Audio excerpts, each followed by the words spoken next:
자, 이어서 세 번째 반도체 소자에 대해서 수업하도록 하겠습니다. 자, 이번 시간의 학습 목표는 종류가 다른 원소를 이용하여 반도체 소자를 만들 수 있음을 설명할 수 있다. 두 번째, 다이오드가 포함된 간단한 회로를 구성하고 다이오드의 기능을 설명할 수 있다. 이게가 되겠습니다. 자, 그렇다면 우리 그 축제 같은 거 요즘 이제 코로나 때문에 뭐 축제가 뭐 다 취소되면서 뭐 이런 경우가 이렇게 많지가 않은데요. 축제하면은 이제 밤을 화려하게 수놓은 조명들이 많잖아요. 자, 그렇게 아름다운 불빛과 환상적인 조명. 우리 이제 그 우리 학교 근처에 백화점이 있잖아요. 그 백화점에서 저녁에 보면 상당히 그 아름다운 불빛을 조명을 볼 수가 있는데 그런 조명들이 어떻게 만드는지 이제 궁금하지 않으세요? 자, 그런 조명들을 우리가 어떤 형태로 하는지 좀 생각해 볼 필요가 있겠는데요. 자, 그거는 바로 발광 다이오드라고 하는 부품을 이용을 하는 겁니다. 발광 다이오드가 조명으로 주로 사용되면서 낮은 전력을 가지고도 상당히 밝은 그런 색을 내게 되는데요. 그 발광 다이오드가 다양한 색의 빛을 내는 원리를 알아보는 시간이 되겠습니다. 다이오드 하면 이제 흔히 이제 많이 본 게 지금 이렇게 빨갛게 되어 있는 이런 다이오드를 많이 봤을 텐데요. 다이오드의 모습을 이제 우리가 살펴보고 간단한 조작을 통해서 특성을 좀 알아보려고 합니다. 전 시간에 우리가 설명을 했었죠. 이제 굳은 전도성 잉크는 이제 도체라고 그랬습니다. 그죠? 그러면 다이오드에 이렇게 리드선이 있는데 이렇게 다이오드가 보통 이렇게 원통으로 되어 있고 그다음에 두 개의 이게 다리가 있습니다. 선이 있는데요. 같은 모습인가 다른 모습인가 이렇게 되어 있습니다. 보통 이제 원통형 다이오드 같은 경우는 한쪽에 이렇게 하나 이렇게 띠가 있습니다. 보통 이제 회색으로 되어 있는데요. 이쪽이 이제 N형 반도체가 되겠습니다. 그래서 보통 이제 이렇게 길이로도 표현을 하는데요. 긴 쪽이 P형 반도체고요. 그다음에 짧은 쪽이 이제 N형 반도체가 되겠습니다. 다이오드는 전류의 방향과 관련하여 어떤 특성이 있다고 할 수 있는가라고 되어 있는데요. 결국에 이제 오늘 공부를 하다 보면 다이오드가 어떤 특징을 가졌는지를 다 알 수 있겠는데요. 다이오드는 미리 이제 정답을 먼저 얘기하면 한쪽 방향으로만 전류가 흐르는 특성이 있습니다. 이런 걸 우리는 정류작용이라고 얘기를 하는데요. 자, 차근차근 이제 살펴보도록 할게요. 반도체 하면 이제 가장 이제 기본적인 반도체가 두 종류가 나오는데요. 우리가 1학년 때 그 반도체에 대해서 태양 전지 설명하면서 간단하게 설명을 했던 걸 여러분 한번 기억하실 겁니다. N형 반도체라는 게 있고 P형 반도체가 있습니다. 그래서 N형 반도체와 P형 반도체가 어떻게 해서 만들어졌는지 그 과정을 이해하는 것이 이제 중요하겠는데요. 여기서 이게 도핑이라고 하는 것은 불순물을 집어넣는다라는 얘기입니다. 자, 그러면 지금 여기 보시면 14번 교소가 이제 반도체로 주로 쓰이게 되는데요. 원자 번호가 14번이라는 얘기는 전자의 숫자도 몇 개라는 얘기죠? 네, 14라는 얘기입니다. 그럼 이 전자들이 원자핵 주변에 이제 차곡차곡 쌓이게 되는데요. 전자들이 원자핵 주변에 쌓이게 되는 어떤 그 순서 그런 것들이 여러분 이제 전자 껍질, 전자 배치를 통해서 알 수가 있겠는데요. 화학에서 이제 배우게 되긴 하는데 미리 좀 설명을 좀 하면 SI라고 하는 이제 원자가 있으면 가장 안쪽 껍질에 우리 그걸 K 껍질이라고 합니다. 두 개의 전자가 들어올 수 있고요.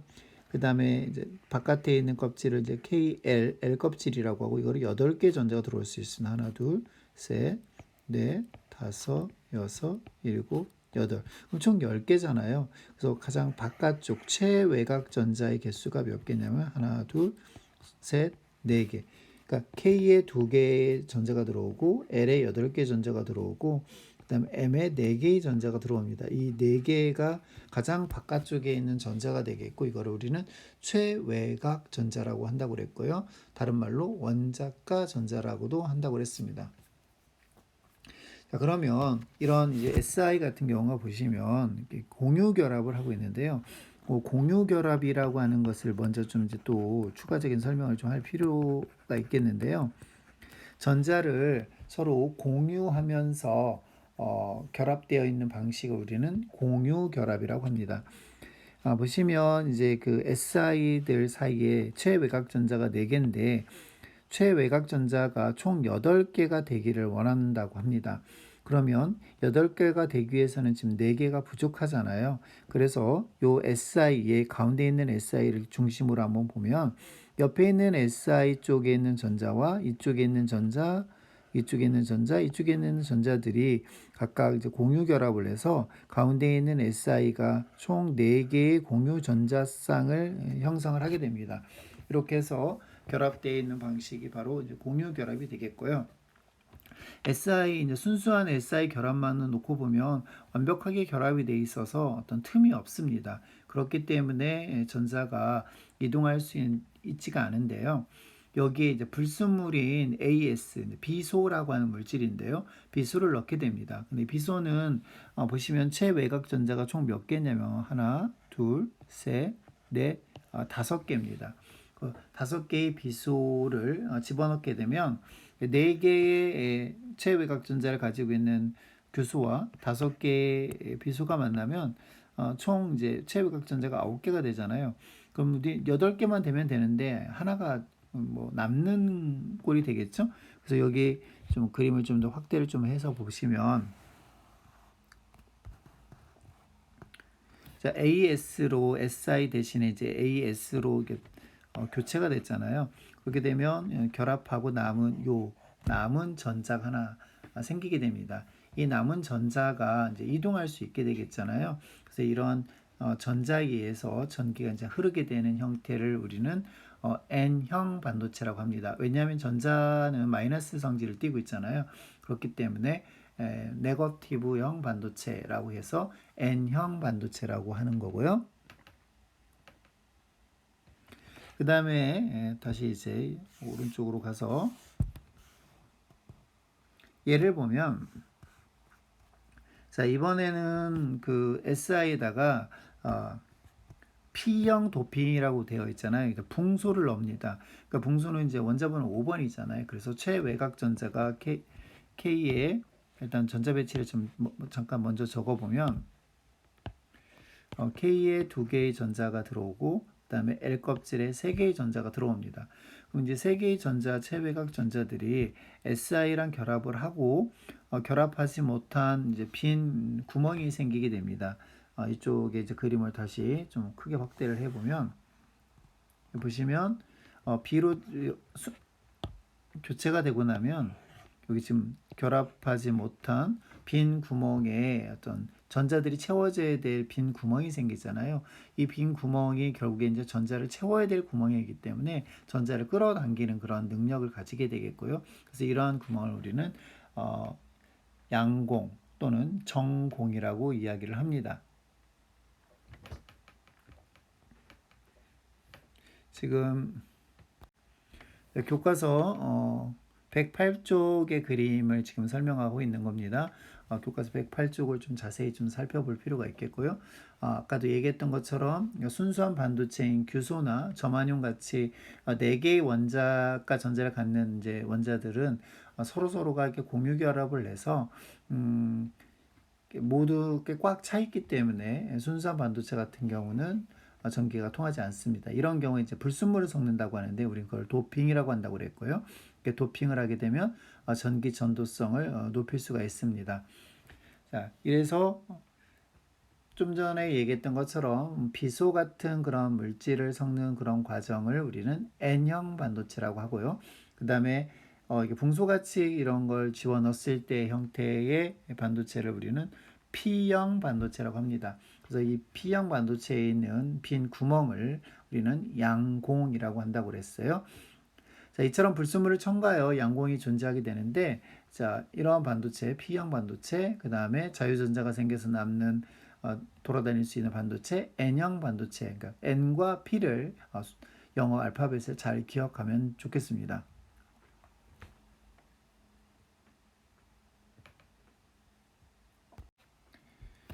불순물 반도체 이제 전압 운반체에 대해서 이제 설명을 좀 해보려고 하는데요. 우선 N형 반도체에 관한 이야기를 먼저 하도록 하겠습니다.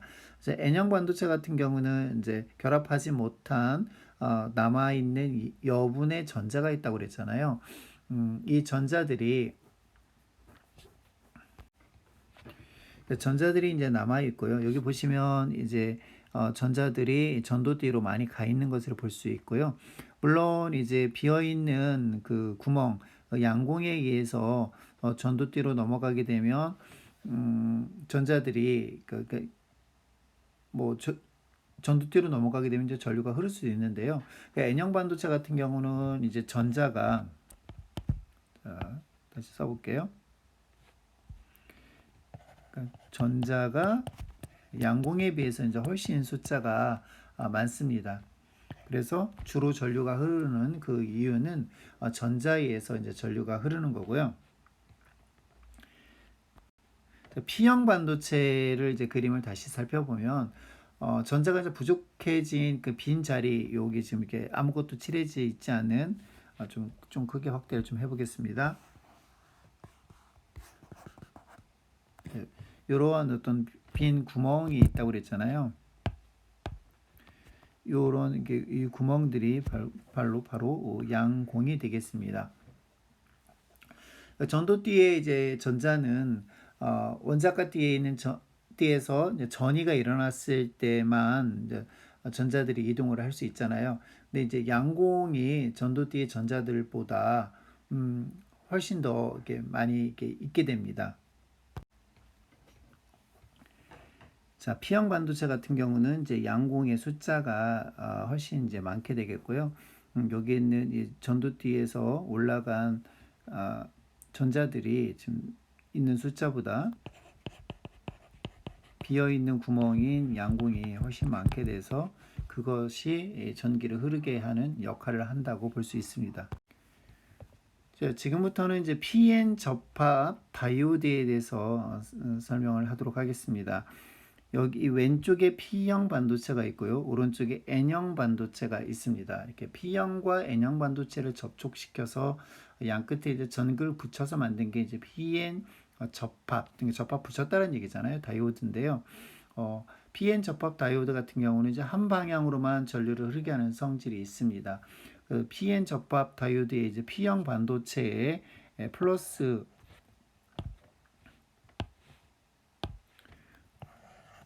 전원을 연결하고요. N형 반도체에 마이너스 전원을 이제 연결을 하면 순방향으로 걸리게 되는데 우리 그걸 순방향 바이어스라고 합니다. 그러니까 순방향 바이어스가 걸리면 이제 양공이 P형 반도체에는 양공이 있었잖아요. 양공이 이제 N형 반도체 쪽으로 이동하게 되겠고요. 전자는 당연히 이제 플러스 쪽으로 끌려서 P형 반도체 쪽으로 이동을 할 겁니다. 그러면 지금 보시면 화살표 방향을 보시면 양공은 이쪽으로 이동을 하게 되고 전자는 왼쪽으로 이동을 하잖아요. 그렇게 이제 또 P형 반도체는 이제 전자가 그러니까 양공이 이동을 하고 전자가 이동을 하니까 이 접합면이 있잖아요. 이 접합면에서 P형 반도체와 N형 반도체들 사이에 그러니까 양공과 전자 사이에 결합이 일어납니다. 그러니까 또 P형 반도체에서는 이제 전자가 전원의 플러스극 쪽으로 이제 이동을 하기 때문에 양공이 이제 계속 생기게 되겠고요. N형 반도체에서는 이제 전원의 마이너스 극에서 전자가 계속 이제 보충이 되는 거잖아요. 이동이 이제 추가됩니다. 따라서 순방향 바이어스가 걸릴 때에는 이제 PN 접합면에서 양공과 전자가 계속 결합하면서 전류가 흐를 수 있게 됩니다. 자, 그런데 이제 반대로 PN 접합 다이오드의 이제 P형 반도체에 P형 반도체에 마이너스를 연결하고 N형 반도체에 이제 플러스를 연결을 하게 되면 이제 거꾸로 연결된 거잖아요. 이거를 역방향 바이어스라고 합니다. 역방향 바이어스가 걸리면 이제 P형 반도체는 뭐 우리가 머릿속에 기억해야 될 게 P형은 양공, N형은 전자 이 두 가지만 꼭 기억하시면 됩니다. 그러면 이 양공이 이제 플러스 성질을 떴다고 그랬잖아요. 따라서 당연히 마이너스 쪽으로 이제 가려고 할 테고요. 그다음에 이제 전자들은 이제 플러스 쪽으로 가려고 해서 요 사이가 지금 보시면 빈 영역이 생기잖아요. 그러니까 지금 그림에서도 나타난 것처럼 역방향 걸리게 되면 P형 반도체에서는 전원의 이제 마이너스 극 쪽에서 이동한 전자가 양공을 이렇게 채웁니다. 양공을 채우니까 P형 반도체는 그만큼 이제 양공이 결합해서 없어지겠죠. 또한 N형 반도체에서는 전자가 플러스 극 쪽에서 이동을 해서 N형 반도체 쪽에는 이제 전자가 이제 없어지겠죠. 따라서 이제 역방향 바이어스가 걸릴 때에는 보시다시피 요게 중간 사이에 공간이 이렇게 비어지는 결핍이 생기는 거죠. 결핍층이 생기게 되고 결국에는 전자나 양공이 없어서 전류가 그냥 흐를 수 없게 됩니다. 뭐 이제 복잡하게 생각하지 않아도 그냥 플러스는 양공, 전자는 마이너스. 그러면 플러스는 마이너스에 끌리고 마이너스는 플러스에 끌린다. 그런데 여기가 그러니까 공간이 벙 떠버린 거잖아요. 그러면 이 사이를 건너갈 수 없기 때문에 전기가 흐를 수 없다. 이렇게 생각해도 마음이 훨씬 편할 겁니다. 우리 이제 그 다이오드를 이용한 정류 회로에 대해서 이제 설명을 좀 해보려고 하는데요. 지금 가정에서 사용되는 전기가 이제 교류잖아요. 교류라고 하는 것은 시간에 따라서 전류나 전압이 시시각각 크기와 방향이 변하는 전류들은 교류라고 하는데요. 그림으로 살펴보면 이제 x축을 이제 시간이라고 하고 y축을 뭐 전압이나 또는 뭐 전류라고 가정을 했을 때 지금처럼 보시면 이렇게 오르락 내리락 하는 이런 형태의 전류를 우리가 교류라고 합니다. 근데 이제 보통의 전기기구는 이제 뭐 교류가 아니라 이제 직류 같은 것들을 많이 사용을 하잖아요. 그래서 이거를 변환시켜 줄 방법이 이제 필요합니다. 그러니까 보통 교류를 AC라고 하고요. 직류를 이렇게 DC라고 하잖아요. 우리 이제 핸드폰 그 충전기라고 해야 되나요? 보통 이제 어댑터라고 얘기를 하는 건데 그 보면 직류 변환 장치 뭐 이렇게 써 있는 것을 볼 수가 있습니다. 자, 교류를 이제 직류로 바꿔주는 이제 회로가 필요한데 우리 그런 거를 정류 회로라고 합니다. 정류라고 하는 것은 이제 걸러줬다는 얘기예요. 한쪽 방향으로만 전류를 흐르게 해주는 것을 정류라고 하고요. 이처럼 한 방향으로만 전류를 흐르게 하는 다이오드의 성질을 이용해서 교류를 직류로 전환하는 회로를 만들 수가 있습니다. 자, 그럼 어떻게 해서 만드는지 교과서 그림 몇 쪽을 보시냐면 111쪽을 보시면 지금 나와 있는 그림처럼 이렇게 전기가 이렇게 흐르고 있잖아요. 근데 교류가 이렇게 표시를 합니다. 여기 다이오드를 연결을 하게 되면은요. 화살표 방향으로만 전류가 이렇게 흐르게 됩니다. 그래서 이렇게 된 회로를 다이오드를 거치게 되면 이쪽 부분에 해당되는 부분만 전기가 통하게 되겠죠. 그래서 여기는 전기가 통하지 않고 이쪽만 전기가 지금 통하는 그런 모습을 볼 수가 있습니다. 전류가 흐르는 방향은 바로 다이오드의 이 화살표 방향으로만 전류가 흐른다라는 것을 알아두면 편리하겠습니다.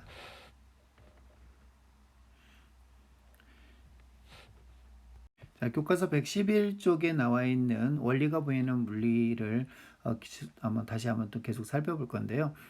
다이오드를 이제 하나만 연결하게 되면 역방향으로 걸릴 때가 있다고 그랬잖아요. 그러면 이제 전류가 흐르지 못하기 때문에 전력이 이제 없어지겠죠. 손실되겠죠. 자, 그렇다면 그림과 같이 다이오드를 여러 개 연결하면 교류를 모두 이제 직류로 전환할 수가 있겠는데요. 그림에서 보시다시피 지금 이렇게 좀 복잡한 다이오드가 총 많이 연결되어 있는 것을 볼 수가 있습니다. 하나하나 살펴보도록 할게요. 1번부터 보겠습니다. 전원에서 A 방향으로 전류가 흐를 때 다이오드 D2에는 순방향 바이어스가 걸리는가 역방향 바이어스가 걸리느냐 이렇게 되어 있죠. 여기가 지금 D1이 여기고요. D2가 여기고 그다음에 D3, D4 이렇게 되어 있죠. 다이오드 총 4개의 다이오드가. 근데 A 방향으로 전류가 흐른다는 얘기는 이제 이쪽 방향으로 전류가 흐른다는 얘기잖아요. 이쪽 방향으로 전류가 이제 흐르게 되면 자, A 방향으로 전류가 흐르면 이제 이렇게 한번 가볼게요. 이렇게 가시면 자, 여기에서 이쪽 방향으로는 지금 화살표가 반대니까 갈 수가 없겠죠. 따라서 D2 쪽으로 전류가 흐르게 되고 마찬가지 이쪽으로 갈 수도 없겠고요. 그래서 저항을 거쳐서 이렇게 돌아서 D4 쪽으로 온 다음에 이렇게 들어오는 형태를 보이겠죠. 지금 여기에 지금 선이 그어져 있잖아요. 원래 선이 그어져 있는 것처럼 이렇게 전류가 흐르게 됩니다. 그래서 D2와 D4에는 순방향 바이어스 전압이 전류가 흐르게 되고 D1과 D3에는 역방향이 걸리게 되겠죠. 그래서 흐르는 전류의 방향은 D2를 거쳐서 저항을 거쳐서 D4 쪽으로 전류가 이제 흐르게 되겠고요. B쪽 방향으로 전류가 이제 흐르게 되면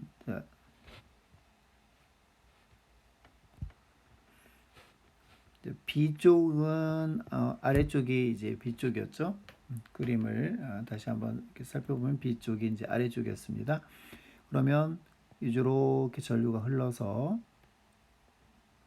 이렇게 간 다음에 이쪽으로는 지금 화살표 방향 반대니까 못 가겠고요. 이쪽으로 가겠네요. 이렇게 해서 저항을 거쳐서 쭉 간 다음에 마찬가지 이쪽 교류 회로 쪽으로 이렇게 와야 되니까 이쪽을 거쳐서 이렇게 오겠죠. 이쪽으로 가지 못하고 아까 여기가 D1이고 D2, D3 이쪽이 D1이었나요? D1, D2, D3, D4였잖아요.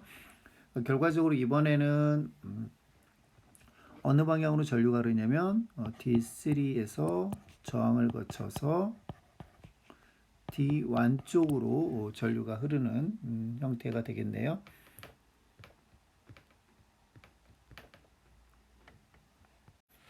자, 그럼 이런 다이오드를 이용한 이제 가장 대표적인 방법 중에 하나가 이제 바로 LED, 발광 다이오드인데요.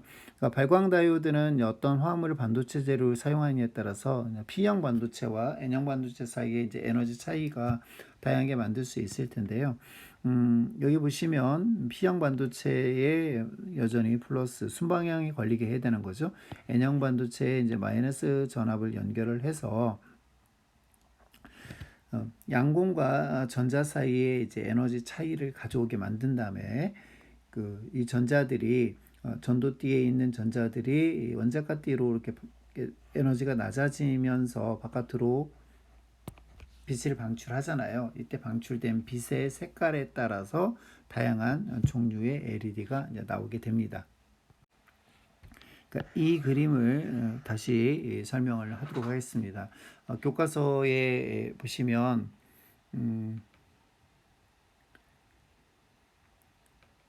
교과서 112쪽이죠. 네, 교과서 112쪽에 그림이 이제 좀 잘 나와 있는데요. PN 접합 다이오드의 이제 일종이긴 한데 전류가 흐를 때 이제 빛을 방출하는 것을 바로 우리가 LED 이제 발광 다이오드라고 하고 약자 교과서 왼쪽에 지금 잘 나와 있죠. 라이트 이미팅 다이오드라고 되어 있는데요.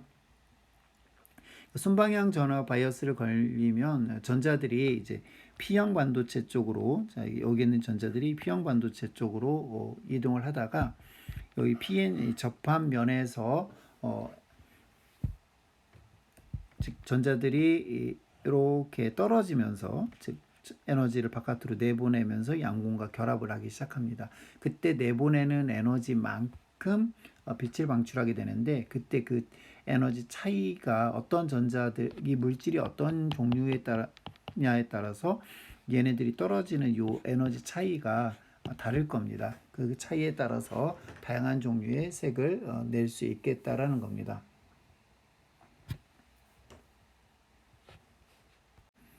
교과서에 설명되어 있는 것처럼 이런 발광 다이오드는 소모 전력이 이제 매우 작고 수명이 길며 작은 크기로 제작할 수 있어서 각종 영상 표시 장치나 리모컨, 조명 장치로 이제 널리 사용되고 있고요.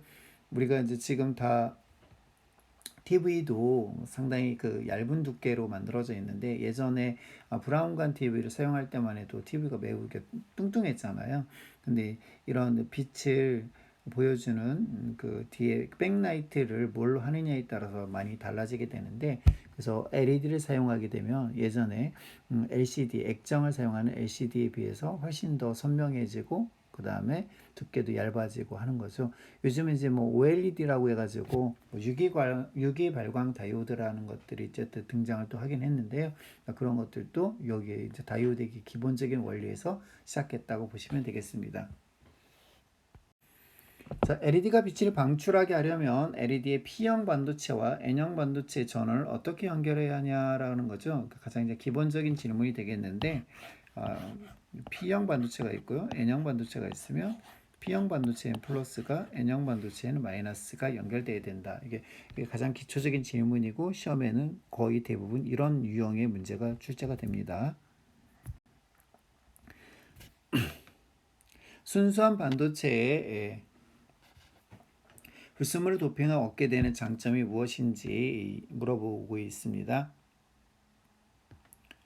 우리가 그 P형 반도체나 N형 반도체 같은 경우는 그 순수한 반도체에다가 불순물을 집어넣어서 만든 거잖아요. 그러니까 순수한 반도체 상태에서는 전기가 잘 통하지 않습니다. 거의 뭐 절연체라고 봐야 되겠죠. 하지만 이렇게 불순물, 그러니까 5족짜리 원소나 또는 3족짜리 원소를 집어넣음으로 인하여 공유 결합에 참여하지 않는 어떤 전자가 생길 수도 있고 그다음 빈 구멍, 양공이 생길 수도 있잖아요. 그렇게 되면 이제 전기 전도성이 이제 높아진다고 볼 수 있겠고요. 두 번째, PN 접합 다이오드에 땡땡 바이어스를 걸어 주어야 전류가 흐른다. 네. 뭐죠? 네, 순방향 바이어스를 걸어줘야 된다는 얘기죠. 그러니까 P형 반도체는 플러스, N형 반도체는 마이너스를 연결해야 PN 접합면에서 전류가 흐를 수 있다는 얘기입니다. 이 부분이 이제 가장 중요한 이야기가 되겠습니다. 핵심이 되겠고요. 자, 마지막으로 창의 융합 문제 3번 보겠습니다. 반도체와 관련된 직업에는 어떤 것들이 있는지 한번 조사해 보자라고 되어 있습니다. 여러분, 요즘 이제 그 전기차라고 해야 되나요? 뭐그 자율주행 자동차, 뭐 전기차, 수소차, 차에 대한 그런 것들이 상당히 이제 발전되고 예전에는 이제 차량은 모터 위주로 이제 엔진 위주로 이제 주로 연구가 되다 보니까 뭐 기계공학 쪽이 이제 많이 발전을 했었는데요. 이제 그 차도 하나의 저 전기 전자제품처럼 상당히 그 고성능화되고 있잖아요. 그러다 보니까 이제 그 대표적인 게 이제 자율주행 자동차가 되겠는데, 그래서 하나의 이제 컴퓨터라고 보시면 되겠죠. 거대한 이제 움직이는 컴퓨터라고 볼 수 있을 만큼 상당히 이제 최첨단화되고 있는데요. 그러다 보니까 이제 차에 들어가는 반도체가 매우 많아지고 있습니다. 그래서 요즘은 반도체 생산 때문에 차량 생산이 어렵다 할 정도로 뉴스에 많이 나오는 것을 볼 수 있었을 거예요. 그래서 반도체와 관련된 직업이 이제 상당히 많이 있는데, 반도체와 관련된 어떤 이런 것을 연구하는 어떤 기술자들이 있을 수 있고요. 그 다음에 반도체 장비를 만드는 그런 기술자도 있을 테고요. 반도체 어떤 회로를 설계하는 기술자가 있을 수 있고요. 그 다음에 뭐 각종 그 연구원들 중에 뭐 신경회로망 연구원이라든가 전자공학 기술자라든가 뭐 컴퓨터 하드웨어라든 기술자라든가 연구원들. 그러니까 결국엔 반도체가 들어가는 수많은 그 분야들의 이 연구원들이 반도체와 관련된 직업이 될 수 있다라는 거고요. 예전에 그 이제 우리나라에 이제 반도체 하면 삼성이잖아요. 그래서 삼성에서 주로 운영하는 성균관대학교가 반도체과를 사실 그렇게 오래되지는 않았습니다. 2000년대 이후에 반도체 공학과를 만들어 가지고 반도체 학과죠. 반도체 학과를 만들어 가지고 삼성에서 뭐 전폭적인 지원을 통해 가지고 학생들을 이제 뽑고 그랬었는데요. 요즘은 이제 뭐 성균관대뿐만 아니라 뭐 상당히 이제 수준이 높은 대학들 중에서도 반도체 공학, 뭐 고려대도 있고 연대도 있고 뭐 서울대 쪽에도 있고 뭐 이렇게 많이 이제 뭐라 그럴까 모집을 하는 것을 볼 수 있겠고요. 앞으로도 이 반도체와 관련된 그런 인기는 뭐 지속적으로 진행이 될 거라고 생각을 합니다. 물론 이제 반도체 종류가 이제 여러 가지가 있잖아요. 뭐 우리나라에서는 이제 메모리 반도체 쪽이 이제 가장 큰 어떤 시장 점유율을 차지하고 있는데, 뭐 각종 이제 뭐 시스템 반도체라든가 뭐 다른 형태 반도체들에 대한 연구도 지속돼야 된다라고 볼 수 있겠습니다. 열심히 공부하셔가지고 여러분이 이런 쪽에 많은 관심을 가지고 진출했으면 좋겠다는 생각을 좀 해봅니다. 자, 이렇게 해서 우리가 1단원인 전기에 대해서 공부를 했었는데, 크게 세 가지가 있었습니다. 첫 번째는 전자의 에너지 준위가 연속적이지 않고 불연속적이다라고 하는 첫 번째 시간이었고요. 두 번째, 고체는 에너지띠가 존재하기 때문에 에너지띠를 이용해서 도체와 절연체와 반도체를 구분하여 설명할 수 있었고요. 자, 세 번째로 반도체에 대한 설명을 우리가 했었는데요. 반도체는 이제 에너지띠 관점에서 보면 적당한 띠틈이 있는 게 바로 이제 반도체였는데, 어떤 특정한 에너지를 주면 그 반도체가 원래 절연체 상태에서 전기가 통할 수 있는 상태로 바뀌게 되는 거고, 그 바뀌게 되는 반도체의 종류가 두 가지가 있다는 얘기죠. 첫째는 양공에 의해서 전기가 흐르게 되는 P형 반도체가 있고, 그 다음에 남아있는 여분의 전자에 의해서 전기가 흐르게 되는 바로 N형 반도체가 있다라는 거고요. 그런 P형 반도체와 N형 반도체를 접합해서 만든 대표적인 물질인 반도체가 다이오드가 있다는 얘기입니다. 물론 이제 예전에 이제 트랜지스터도 있었는데요. 트랜지스터는 이제 물리2 쪽으로 옮겨갔기 때문에 여러분 물리1에서는 가장 기본적인 다이오드에 대해서만 잘 알면 되겠습니다. 자, 이처럼 지금까지 전기에 대해서 공부를 했고요. 자, 우리 이제 등교하고 나면 실험 뭐 설명을 했지만 사실 잘 이해가 안 갈 수 있는 부분들이 많았잖아요. 그래서 이 부분에 대한 실험 또는 수행평가를 동시에 진행을 할 거니까 다시 한번 교과서를 읽어보고 오시면 좋을 것 같습니다. 이상으로 수업 마치도록 하겠습니다.